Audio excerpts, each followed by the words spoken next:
네, 오늘 말씀은요 마태복음 5장 1절부터 12절 말씀입니다. 마태복음 5장 1절부터 12절 말씀입니다. 함께 읽겠습니다. 시작. 예수께서 무리를 보시고 산에 올라가 앉으시니 제자들이 나아온지라.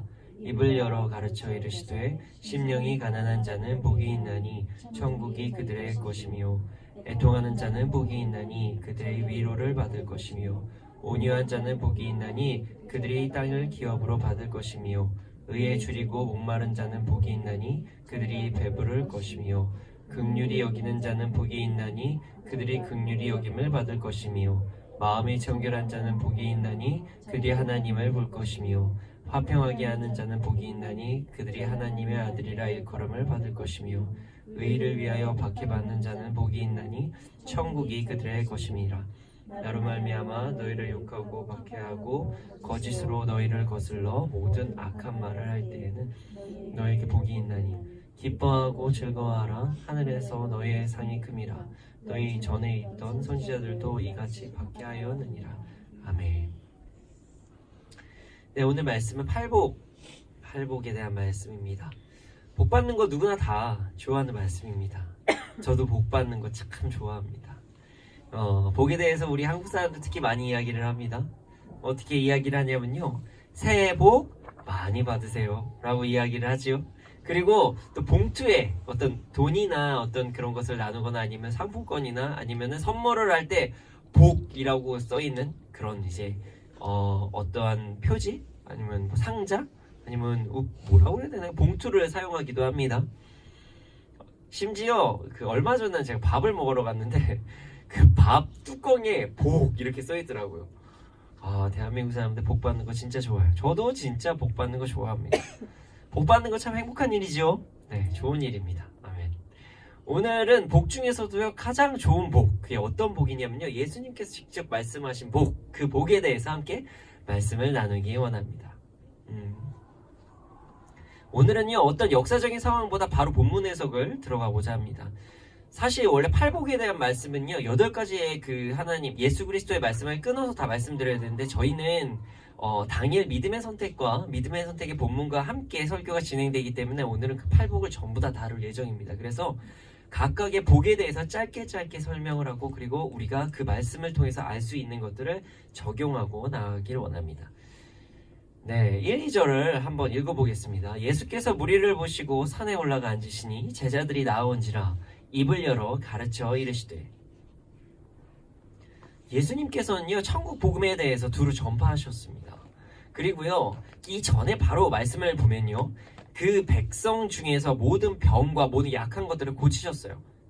어떤 앓고 있는 사람, 각종 병에 든 사람, 귀신 들린 사람, 간질 걸린 사람, 중풍병자들을 고치셨습니다. 이 바로 전날에 우리 큐티에서 알 수가 있었죠. 예수님에 대한 소문이 퍼지자 사람들이 많이 예수님을 따랐어요. 그 예수님을 보고 많이 쫓아왔어요. 그리고 나서 오늘 발생한 일이에요. 예수님께서는요 무리를 보시고 산으로 올라가셨습니다. 제자들은 예수님을 따랐어요. 우리가 병을 고치거나 아니면 어떤 상담을 할 때는요 개인적인 만남들이 좀 필요합니다. 그래서 어떤 1대1로 접촉해서 만나야 될 때가 참 많지요. 예를 들어서 뭐 귀신 들린 자가 있거나 병에 걸린 자가 있거나 중풍병자, 간질에 있는 사람이 있거나 한 번에 공동적으로 치유하시는 예수님 분명히 가능하시면 한 명 한 명의 손을 얹고 기도하시고 이런 사역들이 분명히 있으셨을 것이에요. 근데 지금부터는요 어떤 것이 시작되냐면 산상수훈, 우리가 잘 알고 있는 산 위에 올라오셔서 예수님께서 말씀하신 그 말씀이 시작되는 것입니다. 예수님의 가르침입니다. 근데 그 가르침의 첫 번째가 복이었던 것이에요. 그 당시에도 복 받기 참 좋아했었나 봐요. 높은 곳에서 많은 사람들에게 말씀을 전하십니다. 물론 이 말씀을 여러 가지로 해석하시는 분들도 있습니다. 그러니까 제자들에게만 말씀하시기 위해 올라가셨다고 해석하시는 분들도 있고요. 아니면은 많은 사람으로 대상을 하기 때문에 높은 곳에 올라가서 소리쳐야 되니까 그렇게 말씀을 했다라고 하시는 분들도 있습니다. 근데 그것도 중요하고 이것도 중요하지만 제가 이번에 초점을 두고자 하는 것은요 누구에게 하신 말씀인지가 중요하다, 이렇게 이야기하고 싶습니다. 그리고 이것을 실천해야 하는 것, 복을 받기 위해 실천해야 하는 것이 중요하다. 이 말씀을 전하고 싶습니다. 그리고 이 말씀을 듣는 우리가 그 복 받는 자가 되기를 원합니다. 오늘 말씀을 듣는 모든 분이 예수님께서 입을 여시고 가르친 그 팔복을 누리시기를 소원합니다. 먼저 첫 번째입니다. 3절이죠. 심령이 가난한 자는 복이 있나니 천국이 그들의 것이며. 심령이 가난한 자가 복을 받는다고 하셨어요. 근데 우리가 이 복이 같은 그 언어거든요. 우리가 헬라어를 전부 다 배울 필요는 없지만요, 조금 우리가 성경을 이해하기 쉽게 하기 위해서 좀 해석을 하자면, 여기서 말하는 복은요, 마카리오이라는 헬라어입니다. 마카리오이. 근데 이것은요, 히브리어 아슈레이라는 것을 번역한 헬라어예요. 근데 이 아슈레이는요, 하나님의 나라에 참여하는 사람들이 체험받게 될 그런 행복감, 복, 이런 것을 이야기합니다. 그러니까 여기서 말씀하시는 복은요, 하나님의 나라에 가까이 가는 사람, 하나님의 나라를 체험하는 사람들이 받는 복을 이야기하는 것입니다. 어떠한 감정이기도 하고요, 실질적으로 받는 것이기도 하고요. 이 땅에서 누리는 행복감, 그 어떤 감정을 넘어서서 이 땅 이상의 그 천국에서 누리는 그 엄청나게 위대한 감정, 기쁨, 그 복을 이야기한다는 것입니다. 여기서 중요한 사실이 있죠. 결국 이 팔복은요, 예수 믿는 사람들이 받는 복이라는 거예요. 그러니까 우리가 먼저 전제 조건으로 들어갈 게 있어요. 심령이 가난한 자, 애통하는 자, 이렇게 곧 이야기하고 나올 것인데, 그냥 가난한 사람, 애통하는 사람, 막 슬픈 사람, 이런 사람들이 복 받는 게 아니라 예수 그리스도를 믿으면서 복 받는데 애통하는 사람, 예수 그리스도를 믿으면서 심령이 가난한 사람들을 이야기한다는 것입니다.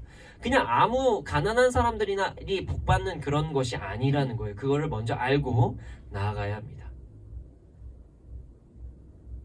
하나님의 나라에 참여한 자들은요, 구원을 받은 자, 예수 그리스도를 믿는 자들입니다. 오늘 팔복은요, 여기 계신 모든 분들, 그리고 방송을 듣고 계신 모든 분들, 구원받은 자들에 속한 것, 예수 그리스도를 나의 구주로 영접하고 믿는 분들에 해당하는 말씀입니다.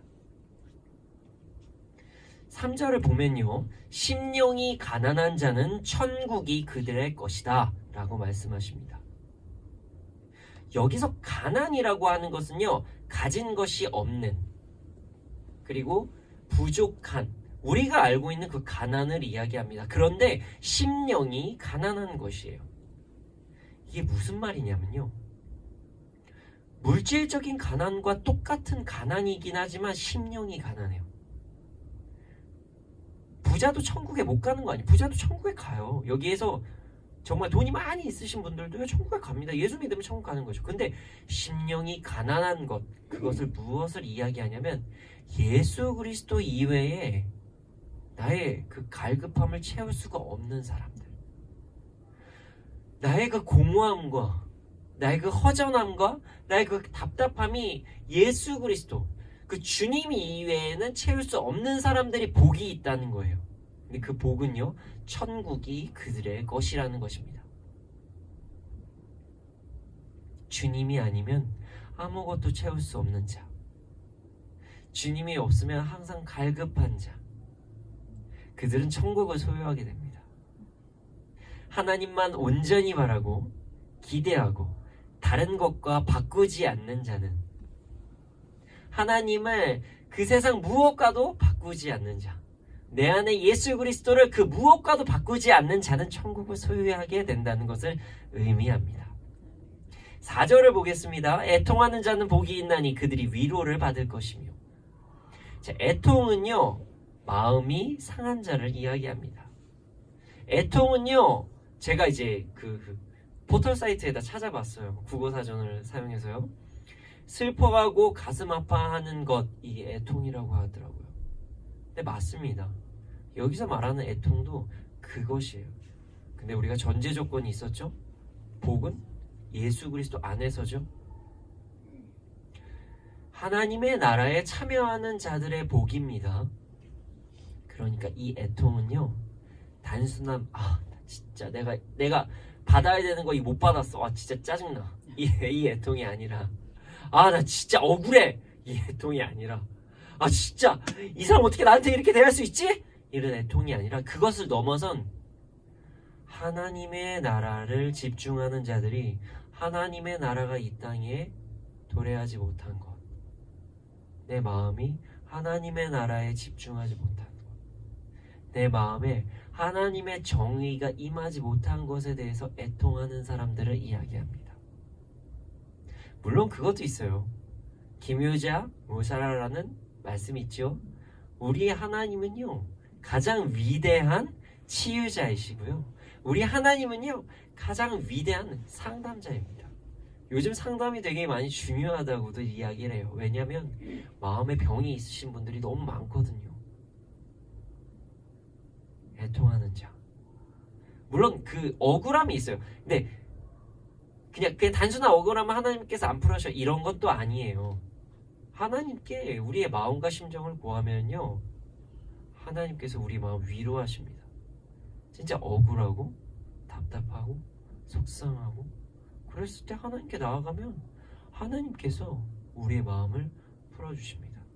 근데 여기에서의 진정한 애통은 하나님의 나라가 이곳 가운데 도래되지 못하는 것에 대해서 아파하는 자들,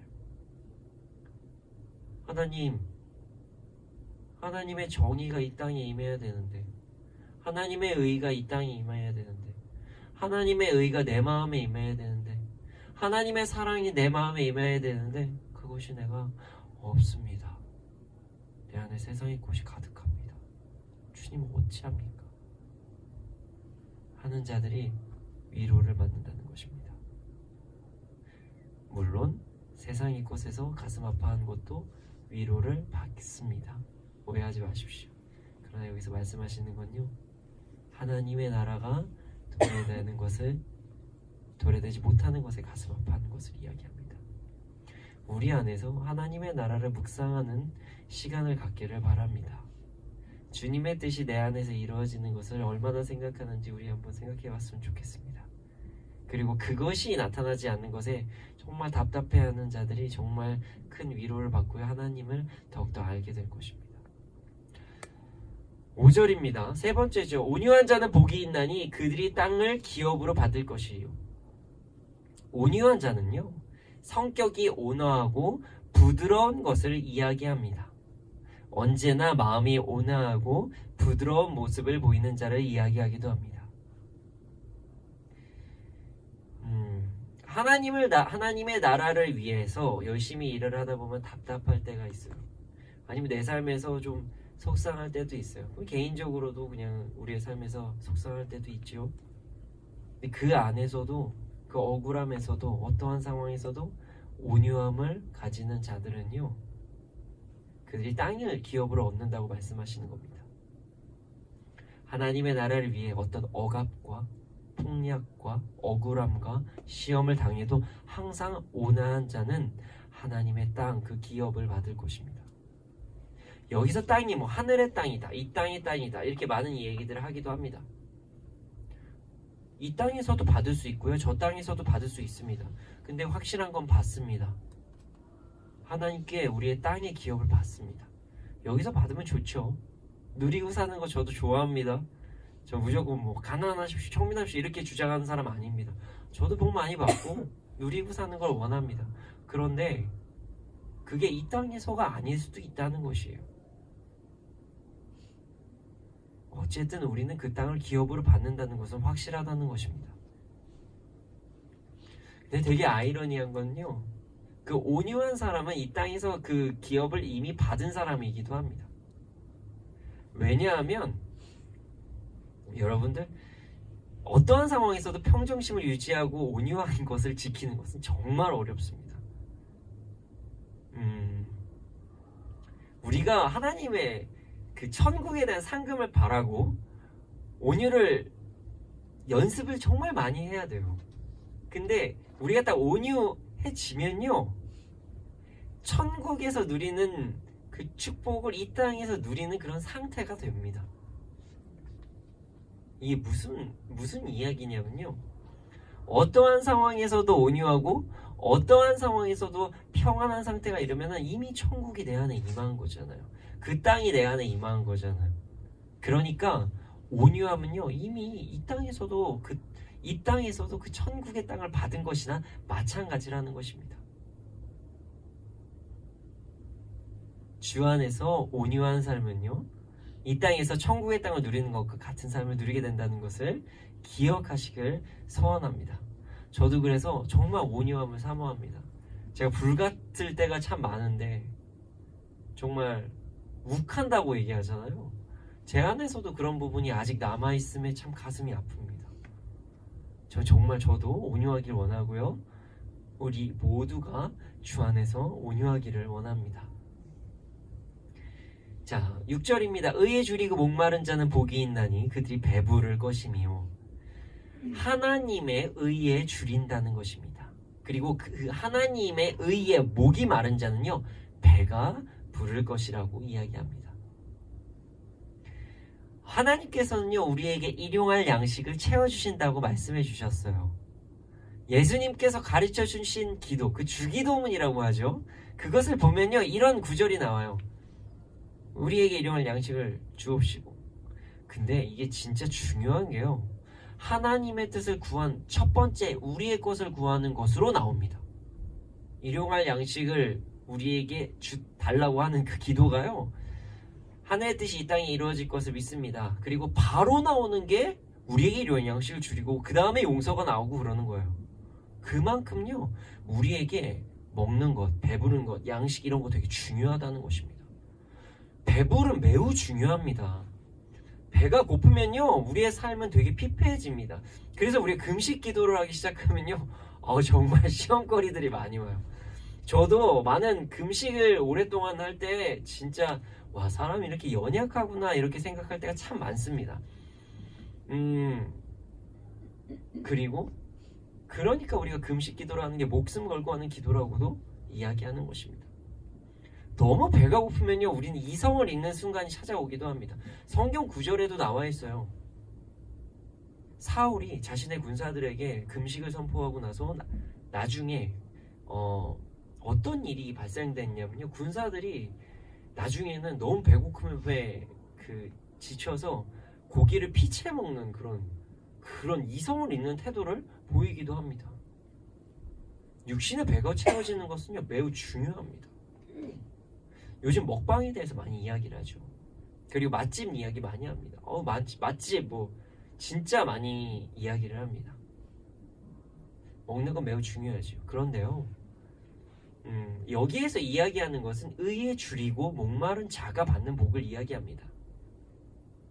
하나님의 의로움을 소망하는 자들이 배가 부를 것이라고 이야기합니다. 여기서 의는요, 헬라어 디카이 오수넨이라고 합니다.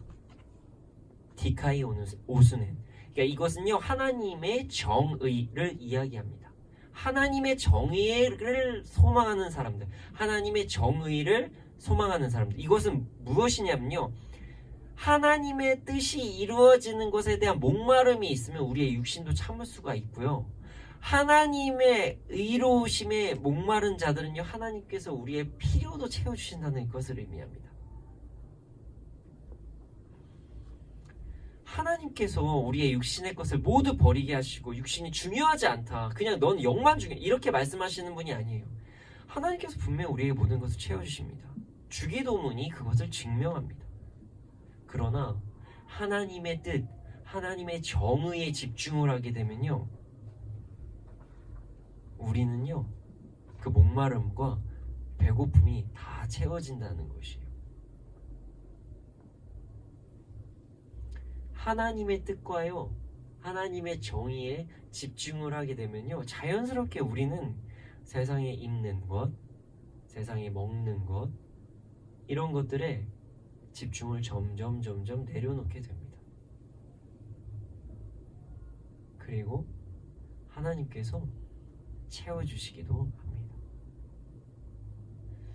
물론 우리가 세상에서 누리는 건 매우 중요합니다. 그러나 그리 아니하실지라도 감사하고 기쁨의 삶을 살 수 있는 복을 받는다는 것입니다. 하나님의 의를 소망하는 자는 그리 아니하실지라도 배부른 자가 될 것입니다. 7절입니다. 긍휼히 여기는 자는 복이 있나니 그들이 긍휼히 여김을 받을 것이며.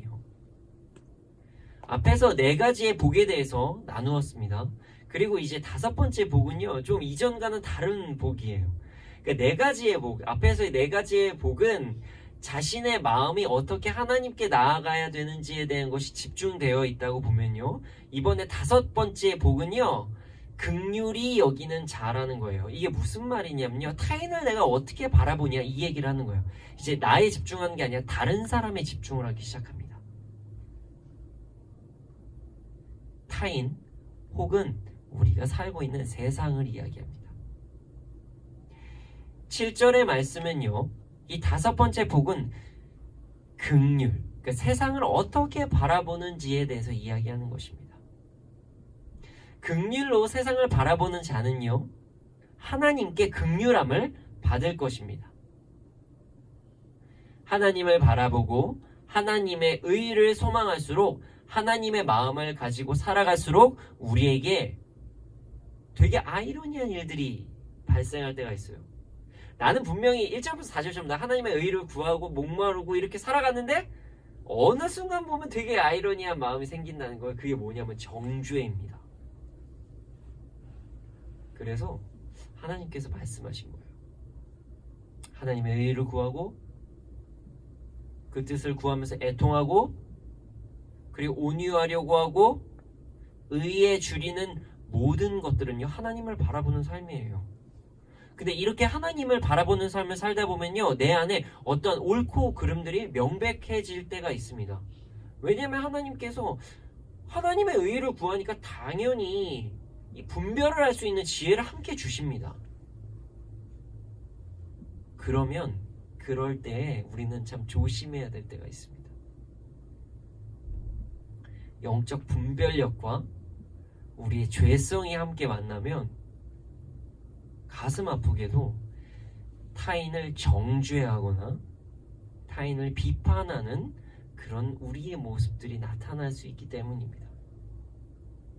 그래서 우리 위대하신 예수님께서, 정말 우리의 존귀하신 예수님께서는 우리를 아시고 딱 정확히 어떻게 보면 딱 중간쯤에 다섯 번째 긍휼을 말씀하시는 거예요. 긍휼함은요, 복입니다. 복. 긍휼하게 될 때 우리는 긍휼함을 받는다고 말씀하십니다. 성경에서는 빚진 자에 대해서 이야기를 합니다. 10,000달란트 빚진 자가요, 빚을 탕감받는 이야기가 나와요. 빚을 탕감받는 자가 10,000달란트의 빚을 탕감받은 자가 100데나리온, 그보다 훨씬 적은 금액의 빚을, 자신에게 빚을 진 자들을 정죄하고 옥에 가두는 이야기합니다. 그리고 그것은 잘못된 행동이라고 성경에 분명히 적혀 있습니다. 긍휼은요, 당연한 행동임을 우리는 알아야 됩니다. 우리는 그 누구도 정죄할 수 없습니다. 우리가 긍휼을 받은 자입니다. 우리는 그 누구도 이웃을 돌보지 않아서는 안 됩니다. 마음만 가지고 있다? 이것도 안 됩니다. 긍휼은요, 하나님의 마음입니다. 그리고 그것을 시행해야 되는 현실적인 것입니다. 긍휼을 할 때 긍휼을 받습니다.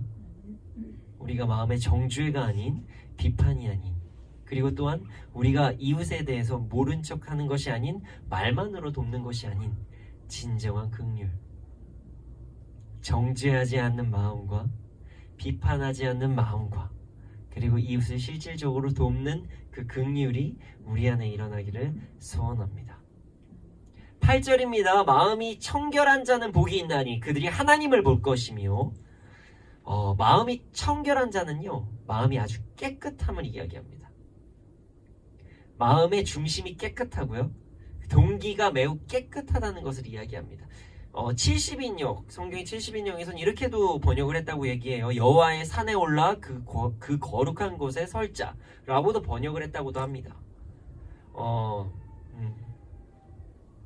우리의 마음이 청결하면요, 그리고 중심이 아주 깨끗하면은 어떠한 일들이 벌어지냐면 예수님께서 전하신 이 말씀을 오역하지 않고 있는 그대로 받아들이게 됩니다. 자기 마음대로 받아들이지 않습니다. 자의적으로 해석하지 않습니다. 우리는 오해라는 단어를 이 땅에서도 많이 사용합니다. 미안해, 우리 오해했어요. 근데 오해했어요 라고 얘기하면 좋은 거지요. 오해하고 그걸 품고 살아가는 건요, 정말 그것만큼 괴로운 게 없어요. 오해는요, 그릇되게 사용하거나 잘못 아는 것을 이야기합니다. 예수님께서는 말씀하십니다. 마음이 깨끗한 자를 이야기합니다. 마음이 깨끗한 자는 하나님의 말씀을 깨끗하게 받아들일 수 있고요. 마음이 깨끗한 자는요, 다른 사람들의 말을 오해하지 않습니다. 자, 아무리 좋고요, 맛있는 음식이 우리 앞에 있다고 해도요, 그 맛있는 국이 있다고 봅시다. 그 국을 이전에 설거지 아무것도 안 하고 막 지저분하고 한 1년 동안 곰팡이 다 썰어놓은데 거기다가 그 국을 붓는다고 생각합시다. 저는 국밥을 너무너무 좋아하는데 그 국밥은 못 먹을 거예요. 아무리 좋고 맛있는 그런 음식도요, 더러운 그릇에 담기 시작하면 먹을 수 없는 음식으로 변하게 됩니다. 마음이 깨끗할 때는요, 정말로 그 하나님의 말씀이 아름답게 받아들여지게 되지만 마음이 깨끗하지 못할 때는 하나님의 말씀을 있는 그대로 볼 수가 없습니다.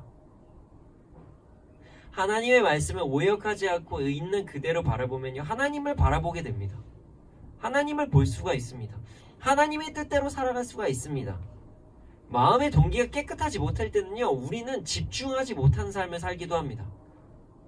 다른 사람의 마음을 막 의심하기도 하고요, 주위에 막 눈치를 보기도 하고요, 하나님께 집중하기보다는요, 어떤 의외의 상황과 말에 어떤 꼬투리를 잡고 나아갈 때도 있습니다. 마음이 청결한 거 매우 어렵습니다. 그러나 우리는 예수 그리스도의 보혈로 우리의 마음을 덮고 죄에서 벗어나 말씀을 묵상하고 하나님께 집중할 때 마음이 청결해질 수 있습니다. 마음이 청결하지 못하면요, 우리가 정말 많이 힘듭니다. 의심과 오해는요, 우리의 삶을 피폐하게 합니다. 하나님께 집중하지 못하게 합니다. 머리 쓰고 사는 삶, 이중 언어를 사용하는 삶, 사람들 떠보고 사는 삶, 간 보며 사는 삶, 이런 거 정말 힘듭니다. 저도 가끔은 그럴 때가 있었어요. 정말 힘든 겁니다. 이건 하나님께서 원하시는 삶이 아니에요. 우리 모두 하나님의 마음인 하나님께서 말씀하신 그 청결한 삶을, 청결한 마음을 가진 자가 되기를 원합니다. 매일매일 우리 마음이 깨끗해지기를 간절히 구하면서 나가기를 원합니다. 이거 저희가 이제 많이 하고 있는 이 믿음의 선택이라는 이 책을 하면서 제가 정말 많이 자유해졌습니다.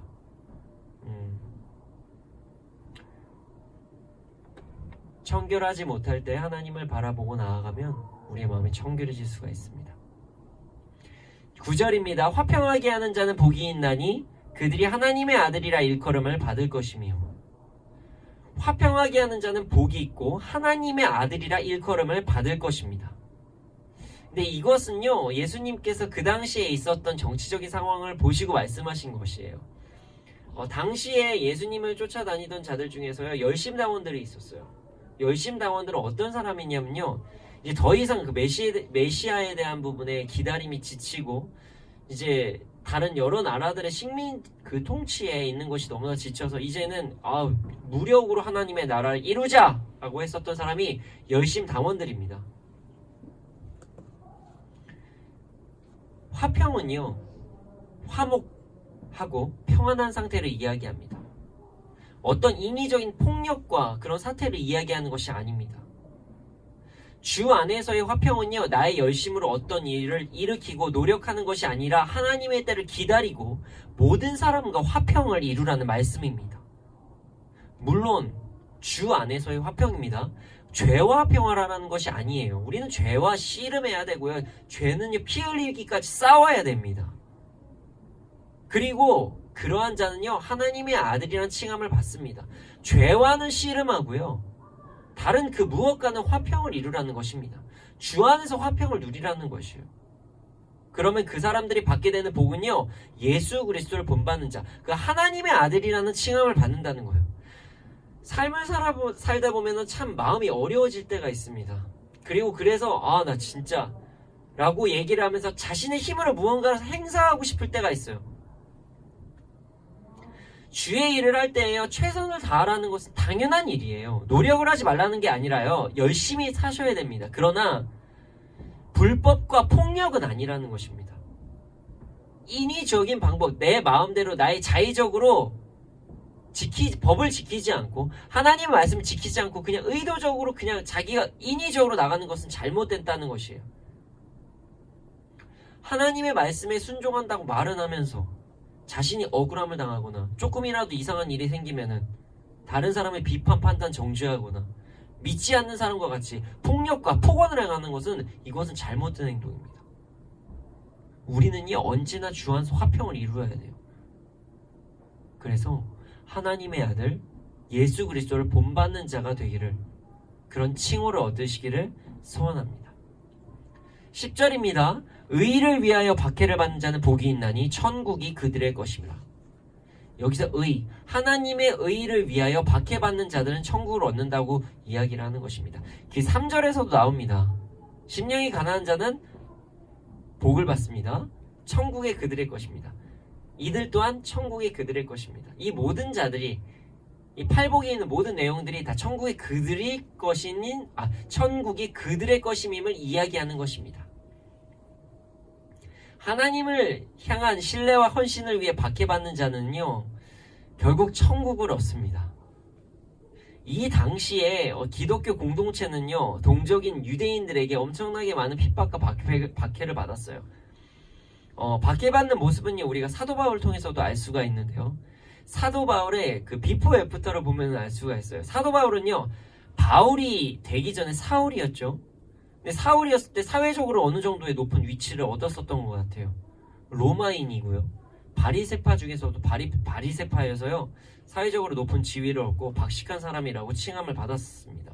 그리고 그 사도 바울이 사울이었을 때 자신이 가지고 있던 신념으로 기독교를 박해했습니다. 그리고 그 박해로 스데반이 죽기까지 이릅니다. 반대로 예수님을 영접하고 바울로 계명을 하고 나아갈 때 박해를 받기 시작합니다. 돌을 맞고 매를 맞고 조롱당하고 감옥 가고 나중에는 순교합니다.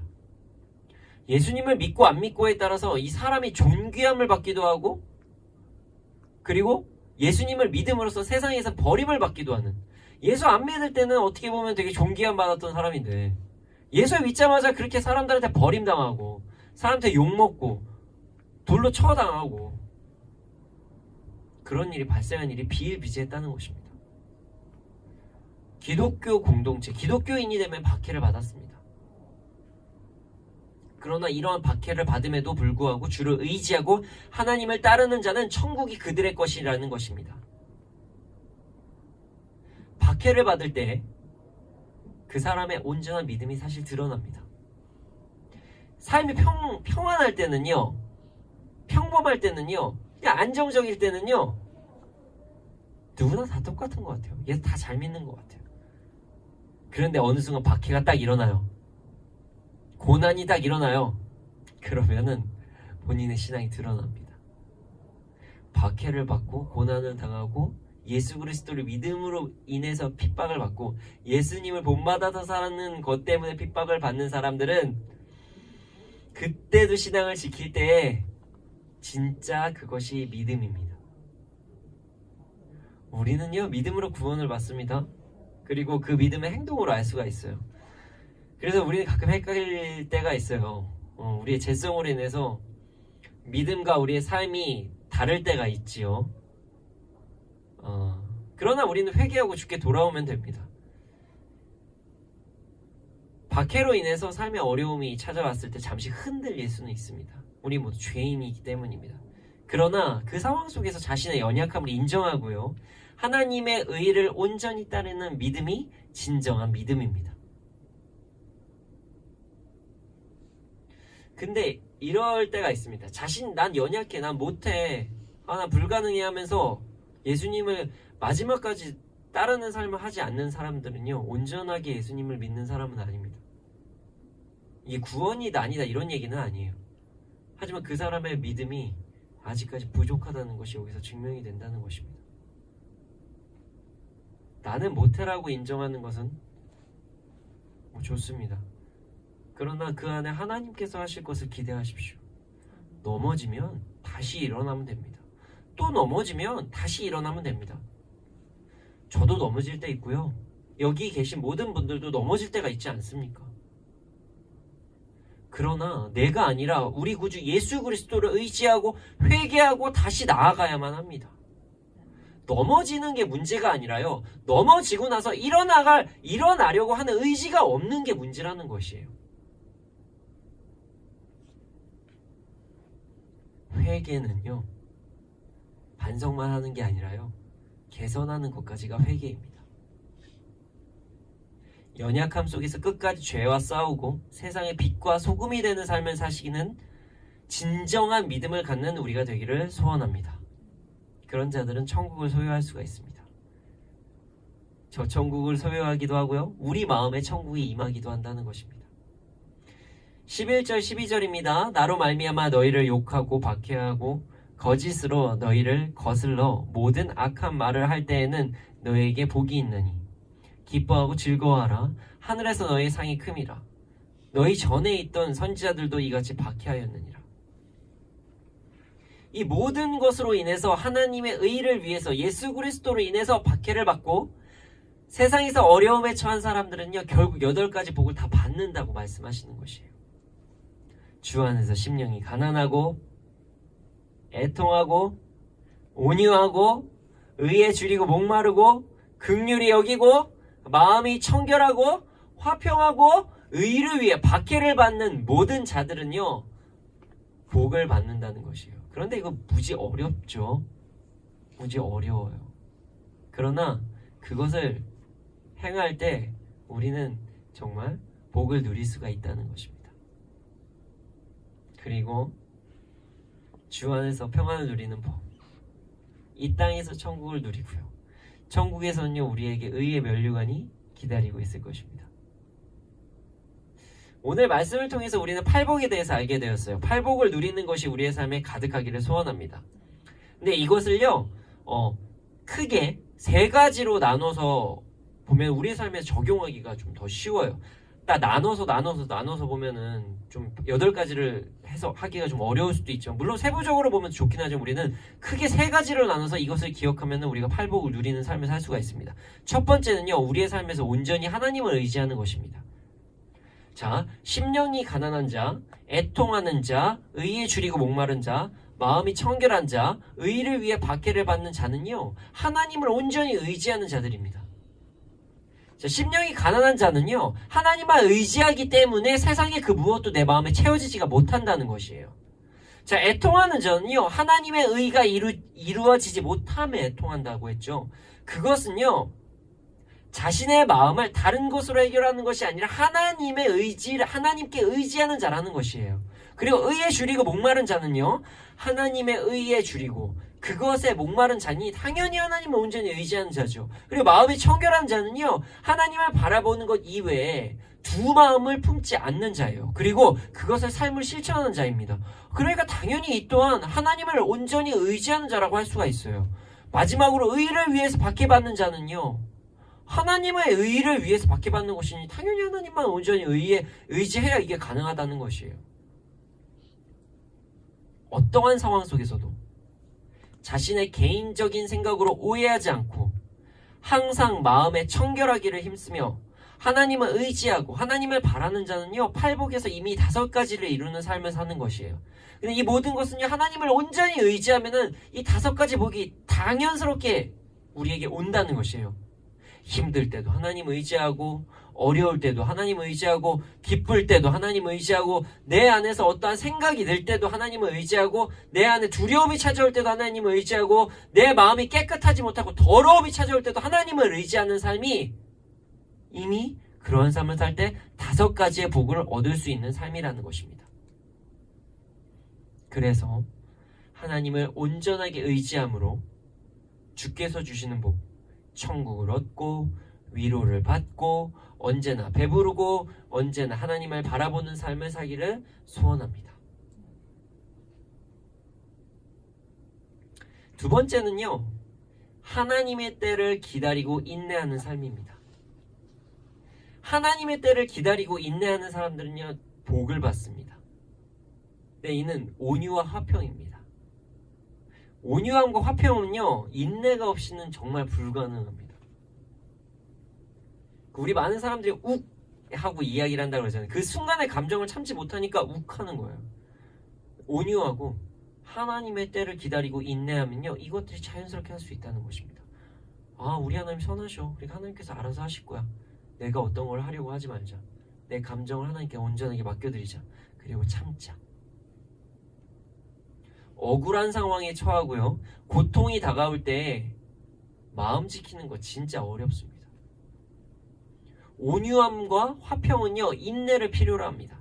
그리고 그 인내는요, 하나님의 때를 기다리는 삶에서 그 삶을 살아갈 때 자라납니다. 제가 로마서 5장 1절부터 5절까지를 한번 읽어보겠습니다. 1절부터 5절까지 읽어드리겠습니다. 그러므로 우리가 믿음으로 의롭다 하심을 받았으니 우리 주 예수 그리스도로 말미암아 하나님과 화평을 누리자. 또한 그로 말미암아 우리가 믿음으로 서 있는 이 은혜에 들어감을 얻었으며 하나님의 영광을 바라고 즐거워하느니라.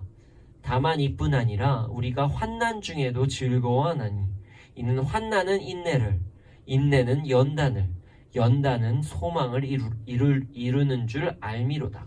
소망이 우리를 부끄럽게 하지 아니함은 우리에게 주신 성령으로 말미암아 하나님의 사랑이 우리 마음에 부은 바 됨이니.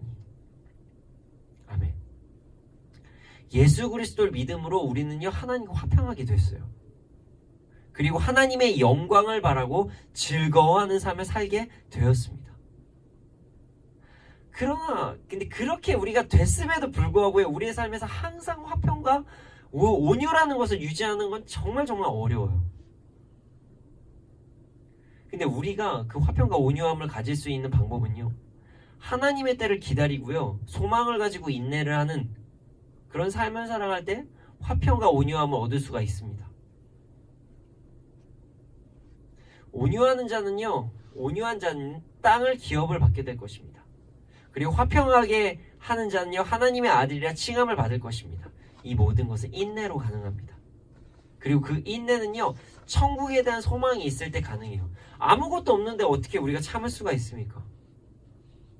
우리가 하나님의 때를 기다리고요, 하나님께서 하실 일을 소망하잖아요. 그때 하나님께서 이룰 것을 소망하면요, 우리가 참을 수가 있어요. 내가 지금 비록 억울하지만, 내가 지금 비록 답답하지만 하나님께서 다 알아주실 거야. 이렇게 생각하고 이렇게 소망을 둔 자들은요, 인내하심을 내 마음에 둘 수가 있습니다.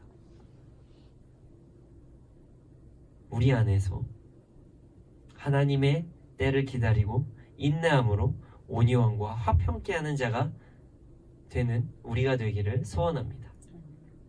하나님의 때를 기다리고요, 인내함으로 땅을 기업을 받고 하나님의 아들이란 칭함을 받는 복을 누리시기를 소망합니다.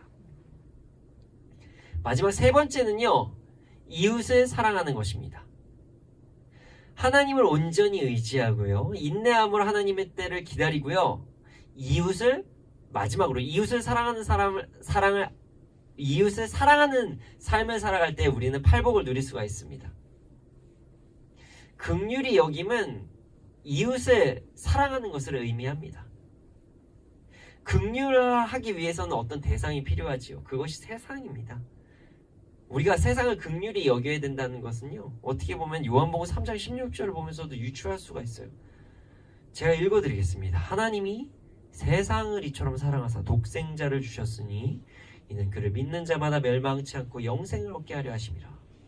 그리고 나서 예수님께서 승천하실 때 땅끝까지 복음 전하라고 하셨죠. 하나님과 화평을 이루라고 하신 것입니다. 근데 예수님, 하나님께서는요, 세상을 사랑하셨어요. 우리가 사랑해야 될 것들은 세상입니다. 우리는 세상을 사랑함으로 우리 이웃을 사랑해야 되고요. 그리고 어찌 보면 자연 환경까지도 사랑해야 되는 게 우리의 몫이기도 합니다. 긍휼은요, 이웃을 사랑하는 것입니다. 우리의 주위를 돌아보고요, 긍휼을 베풀면서 살아가는 것입니다. 긍휼을 베푸는 자는 긍휼을 얻을 것입니다. 되게 아이러니하게도요, 하나님께 집중을 하다 보면요, 그리고 하나님의 때를 집중하고 살다 보면은 뭔가 되게 교회에서의 삶, 아니면 교회, 아니면 어떤 선교단체, 아니면 그 교회 안에 어떤 신앙의 공동체 안에 되게 집중될 때가 많아요. 그래서 어느 순간 되면은 그 세상에 대해서 우리가 잠시 내려놓을 때가 있습니다. 그리고 나서 어떤 교회 사역, 아니면 교회 안에서 어떤 관계, 교회의 어떤 모임, 아니면 어떤 선교단체나 공동체 안에서의 모임, 이런 것에만 집중할 때가 있습니다. 우리는요, 세상을 긍휼히 바라봐야 합니다. 우리끼리의 삶을 집중하는 것도 아니고요, 물론 우리 안에서의 긍휼이 필요한 자들에겐 당연히 긍휼을 베풀어야 됩니다.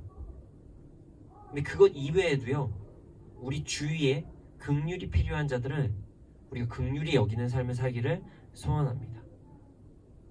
하나님의 사랑을 널리 전하며 복음을 전하고 긍휼히 여기며 세상을 돌보며 긍휼함을 받는 자들이 되기를 소원합니다.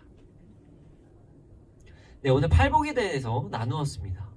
그리고 팔복은요, 하나님을 온전히 의지하고 하나님의 때를 기다리고 인내하고 하나님의 마음으로 세상을, 이웃을 사랑하는 사람들에게 주시는 복임을 알게 된 것입니다. 이 팔복이 이 세 가지 안에 다 들어가기 때문입니다. 우리의 삶에서 하나님을 온전하게 의지하기를 소원합니다. 우리의 삶에서 하나님의 때를 기다리고 인내하는 삶을 살기를 소원합니다. 우리의 삶이 하나님의 마음으로 세상을 사랑하고 이웃을 사랑하는 삶이 되기를 소원합니다. 그래서 천국을 얻고 위로를 받고 땅을 기업으로 받고 배부르고 긍휼함을 받고 하나님을 보고 하나님의 아들이라는 칭함을 받는 우리가 되기를 소원합니다.